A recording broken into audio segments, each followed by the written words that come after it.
Welcome to Christian Answers. This is Pastor Jeff Short. We're going to be commenting on issues in the news like we always do. And today we're going to be talking about someone who recently passed away, a Roman Catholic scholar and teacher named Joseph Ratzinger. You might know him as Pope Benedict XVI. And this is him right here. This is on the first book that I ever read by Joseph Ratzinger, and I'll be talking about the different books that I have purchased and read by Joseph Ratzinger or Pope Benedict XVI. Now, the first question you may ask is, why is a Protestant pastor, Protestant minister, talking about a Roman Catholic theologian? Or even more curious, why talk about Pope Benedict XVI, not this current pope, but the one before it? Why talk about him? You're Protestant. Why talk about a Roman Catholic? Well, I'd like to explain why I have read so many books. Right here, I have a stack of books by Joseph Ratzinger. 1, 2, 3, 4, 5, 6, 7, 8, and I think there are a couple more that I don't have with me. So I have read carefully at least 10 books by this Roman Catholic theologian, and also the Pope Benedict XVI, the one before Francis now. So why would I take the time to read a Roman Catholic theologian? Why would I take the time to talk about his passing when I'm a Protestant minister? And aren't Protestants supposed to read Protestant theologians, not Catholic theologians? Well, these are all good questions, and my explanation is Joseph Ratzinger was my favorite theologian leader in the Catholic Church. And it's very hard to find a good Catholic theologian and leader in the Roman Catholic Church. But I think Joseph Ratzinger fits the bill. And I know that there are thousands and thousands of Protestant pastors and leaders who also feel that Joseph Ratzinger is probably one of the clearest Catholic voices of at least a couple generations. And he was a scholar. He was a teacher, excellent teacher. He was a Pope. I don't think his role of the Pope really fit him, and I don't think being a visible public leader really fit him, but he dutifully became Pope when he was voted in the College of Cardinals after the death of John Paul II. So he fulfilled that obligation, but I don't think that was a really good fit for him because he's more of a teacher and a thinker and someone who can clearly articulate the Roman Catholic faith, which is, when you stack up the Roman Catholic theology and Protestant theology, it is some 90%, somewhere in the 90 percentile, the same. You know, you talk about the Trinity, you talk about the Incarnation, you talk about the creeds, the Apostles' Creed, and you talk about the Athanasius Creed and the Nicene Creed. You talk about all the what they call mere Christianity. And if you look at all the theological issues here and on this side, 90-some percent we line up with Roman Catholic theology as far as the Reformation and the Protestants go. And so as Protestants, we look to the Bible as the sole authority. We don't look to the hierarchy of the church. We don't look to the Pope. We don't look to any human or institution. We look to the Bible and the Bible alone as the authority, as the articulation of the revelation of God. The Roman Catholic Church takes a different view. They believe that the Bible is just one of many different sources of revelation. They also believe that the hierarchy of the Roman Catholic Church in and of itself is given a revelatory role in determining and basically explaining the Bible. And then, of course, the Pope in his office has an authority that is supposed to carry weight among all Christians. Well, as Protestants, we reject the Pope and we reject the Roman Catholic hierarchy as a source of authority. But that doesn't mean that everything the Roman Catholic theologian or a Roman Catholic leader says is wrong. And in fact, there are some very good Roman Catholic theologians who can explain very clearly what the Christian faith is, minus those disputed passages and disputed doctrines like justification by faith alone, which the Reformers went back to the Bible and to the book of Romans and to the Apostle Paul and said, see, Paul teaches that we are saved by faith alone apart from works. And that is something the Roman Catholic Church refuses to acknowledge. But outside of a few of those kinds of issues, we can read Roman Catholic theologians, if they're conservative, if they're really Bible-believing. And Joseph Ratzinger was one of those Roman Catholic theologians, in fact, the best Roman Catholic theologian, I believe, of the last couple generations, who could actually articulate the faith. So this book is the first one I've ever read from Joseph Ratzinger. And what struck me when I read this book was it is in the format of a Q&A, questions and answers. And usually what you get from public theologians and public leaders in either Roman Catholic Church or the Protestant churches is you get a trite answer. If somebody asks you a question, you probably try to wrap it up in about 30 seconds, and you try to answer it as quickly as you can and then move on to the next question. And that is so frustrating, and it's so really maddening to me. But Ratzinger, he's asked a question by this reporter, and he basically goes on a lecture about that topic, and he's not looking at any books, he's not looking at any notes, he's not consulting his smartphone, he's not looking up things. He has the knowledge in and of himself up in his head to basically take a question and answer it in a very clear way, and yet spend 5 or 10 minutes on the answer and really do a thorough, concise job of answering that question, and not a lot of fluff and puff and cotton candy. He's not trying to emotionally manipulate you. Some people, if they can't articulate something intellectually, they'll try to make up for it with emotion and tugging at your feelings and telling stories. And no, Ratzinger gets to the point. And this is what I really liked about him in this first book that I ever read. And this is about, I would say, 15 years ago when he became Pope. I had really never heard of him or heard much of him, but after he became Pope in the early 2000s, then I said, I'm going to find out more about this guy. And because I had read a couple books by Pope John Paul II and found them very difficult to read.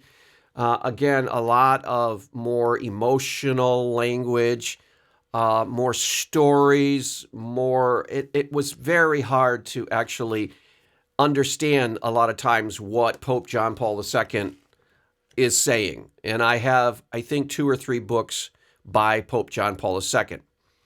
Personally, seemed like a nice guy, personality-wise. People loved him all over the world. But as far as his writings, he was not as clear and precise by any means as Ratzinger. So, picked up this book, loved it because it was in a Q&A format, and he made a lot of sense. He could communicate, and I love it when people communicate. Then I got another book by Ratzinger, a Q&A, called, I believe it, God in the World, and he talked about all the kinds of issues that general Christianity is facing in the modern secular world. So Ratzinger was very well aware of the secular challenges, the secular threats and attacks on Christianity by the secular world, and how Christians could react to that and what we have to do in order to continue on with the Great Commission and reach people for the Lord. And that was very refreshing. Then Another book, yeah, here it is. Here's a book, Salt of the Earth. And this is by the journalist Peter Seewald. And this is where the questioning and answering really comes into sharp focus, because I don't think Peter Seewald was the author of the Ratzinger report. No, it's a different journalist. This is the first book that I read. I liked it. And then I picked up Salt of the Earth, which is really, I think, even better than the Ratzinger report, because he's asking questions, and really good questions. So you have to give credit to this journalist, this German journalist, Peter Seewald, if you speak German, because this really picks up on the Ratzinger report, only expands it and really makes it even more interesting. Because again, he's going through and answering questions, and he's doing so in a clear and concise and in a way that makes a lot of sense. So I was helped by some of the answers. Now, of course, because he's Roman Catholic, Ratzinger is Roman Catholic, you're going to get some areas where he is carrying on the tradition of the Catholic Church and not the biblical text. And so you'll run into areas like Marian devotion and all kinds of Eucharistic emphasis and all of that, where he's not going from the Bible, but he's going from church tradition. So you have to take that with a grain of salt. But overall, the question and answer format, I love that question and answer format, because then you can get some really substantive answers. And I wish this would happen a lot more in the not Roman Catholic, but the Protestant world, the Bible-believing evangelical world. I think Albert Mohler tries to carry on this Q&A tradition. And I know in past generations, Francis Schaeffer was a great one for taking questions and answering questions and discussing with people and talking with people and sitting down and not being afraid, not being embarrassed by Christian truth, but being able to just sit there and explain Christian theology in simple terms and not shying away. Another problem with Bible-believing evangelical Christians today is they tend to want to shy away from controversial issues. And what I appreciated with Benedict XVI, or Joseph Ratzinger, before that, as his role in the Congregation for the Defense of the Faith, basically was how he could not shy away from controversial issues. Because when someone is asking you a question about, say, like abortion or the LGBTQ perversion and all of that, you need someone who is willing to sit there and answer these from the Bible and not be ashamed of Christian truth. A lot of Christian leaders seem to be reluctant and shy and ashamed to even admit that the Bible is against abortion. The Bible is against the LGBTQ perversions. The Bible is against this and that and the other controversial issues. A lot of Protestant leaders run from that. They won't even touch it with a 10-foot pole. Pastors of large megachurches, they will never talk about these things. They'll never articulate the Christian position. But Ratzinger has been always willing to jump right in and calmly and clearly explain the Christian faith. This is one of the later books that he sat down with Peter Seewald. It's called Light of the World. And again, the question and answer format, wide-ranging questions, just all over the place. I don't think Seewald actually stayed away from any area of questioning. So this is great. I love this, and we need to do a lot more. It's apologetics, you might say. He was a good apologist. He was not apologizing in the sense of I'm sorry for the Christian faith, but defending the Christian faith, going back to the actual Greek word apologia, which is defense or putting up a strong defense of some position. So loved the fact that he was willing to really engage on the issues, which is so often a rare thing. For example, the current Pope, Francis, it's almost like night and day, because Pope Francis is such a wishy-washy, mushy, sort of a moderate liberal pope who really has no interest in defending Christian truth. In fact, he's actually trying to accommodate to the world. He's trying to accommodate to the secular world, which we find in Protestantism so much. You talk about pastors, for example, like Andy Stanley, who says that it's okay for Christians to basically jettison a lot of the things in the Old Testament because they're too hard to defend. And after all, it's all about Jesus and the resurrection of Christ and the gospel, and it's not all about defending Jonah and the whale and the snake in the garden speaking to Eve and all of these things that people cast aspersions against Christianity. Andy Stanley wants to run away from those and says, oh, it's not important. It's not important that Jesus was born of a virgin. If people can't believe in that, well, that's fine. All I have to do is believe in the resurrection. He's running away from Christian truth. Ratzinger, contrast to that, was willing to sit there and explain why Christians believe what they do, why the biblical accounts are true, and not being ashamed of our truth. And we have a lot of leaders now who run away from controversial issues, evangelical leaders, evangelical pastors, caving into the LGBTQ perversion, like I mentioned before, instead of standing up and saying, this is what God has given us to say to the world. We have to say what God says to the world in the Bible. And Joseph Ratzinger was willing to do that. Now, some of his other books I have read through. He's got a 2-part series on Jesus of Nazareth. These are more, I would say, more scholarly, popular scholarly works on Jesus. I didn't find them as interesting as his questioning and answering books, but they were okay. They were interesting. I did not agree with all of his conclusions in these books on Jesus of Nazareth. He actually wrote these while he was Pope, or actually finished up while he was Pope.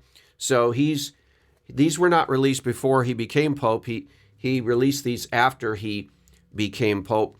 And I think they're pretty solid. There are a couple places in these books that I disagree with. One is in the account of Jesus standing before Pilate.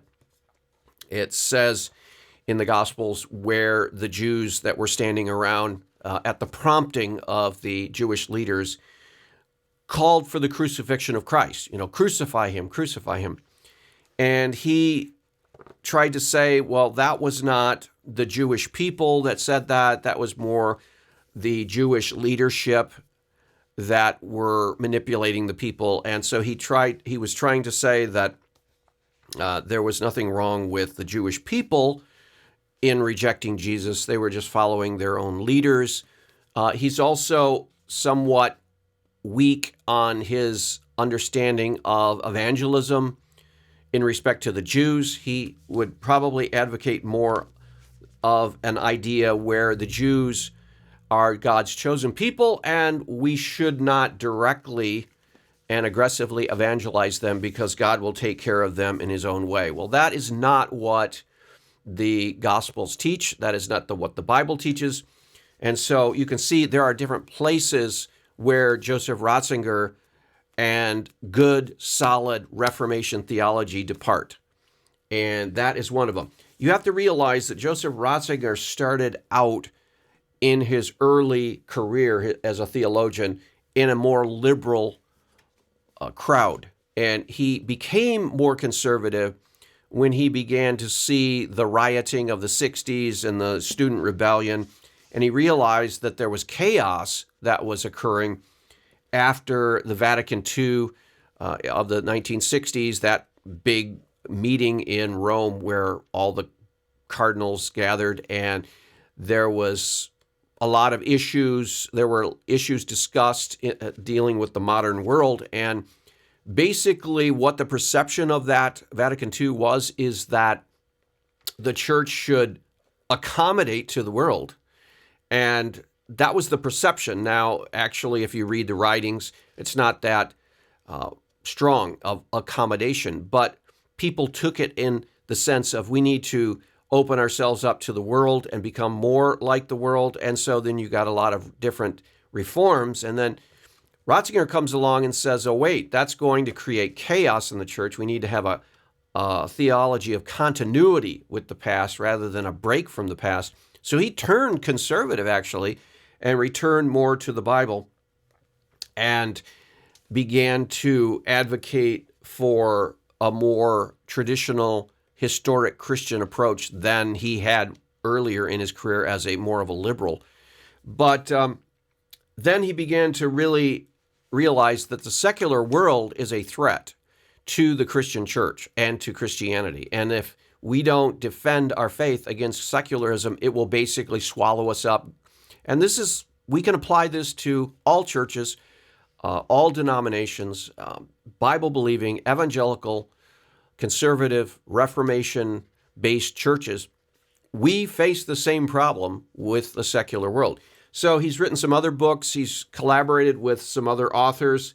This book, Without Roots, is also authored in part by Ratzinger, and it's talking about what is happening in Europe today and what the secularization of Europe and the loss of the Christian heritage in Europe means, loss of Christian identity, the loss of Christian moral ethic in Europe, which can be applied to the United States very easily. We're seeing the same effect of secularism in the United States today.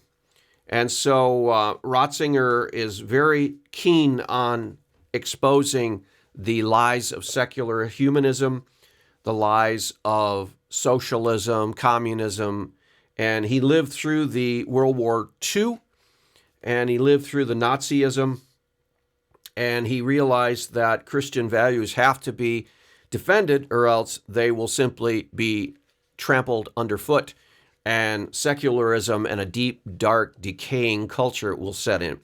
His book here, Milestones, that's just simply a bibliography of Ratzinger for the first 50 years of his life. So it talks about how he was forced to fight as a German Nazi. He was never put in combat, but he was forced into the military, basically at gunpoint to serve the German cause, and then he was held as a prisoner of war for a while. After World War II, released, when it was shown he wasn't involved in the actual combat and wasn't really enjoying or wanting to be in the army anyway. He didn't like Hitler, didn't like the National Socialist Nazi Party, and he and his whole family were anti-Hitler. But again, if you're in Germany during World War II, you don't have a big say as to whether you go to war or not. If Hitler says you go to war, or else you die. So he signed up, but he got placed in some non-important position, and he lasted out the war in that place before the U.S. forces came in. So it's quite interesting, his whole story, but he's written on many different things. Here is a book of his on the Eucharist, which Reformation people will not find very compelling because we look to the early church as described in the book of Acts and as described in the New Testament. We look at the church there and we don't see it centered around a ritual. We see it centered around the Word of God. We find that the early church was more ordered in a less structured way, and that the service, the church gathering, was centered on the Word of God. And that could be the revelation that was given to the apostles. It could be written or the writings that were circulated around of the teachings of Jesus, but it was centered on worship and the reading and preaching of the Word of God. And so we don't center church services around the Eucharist and communion.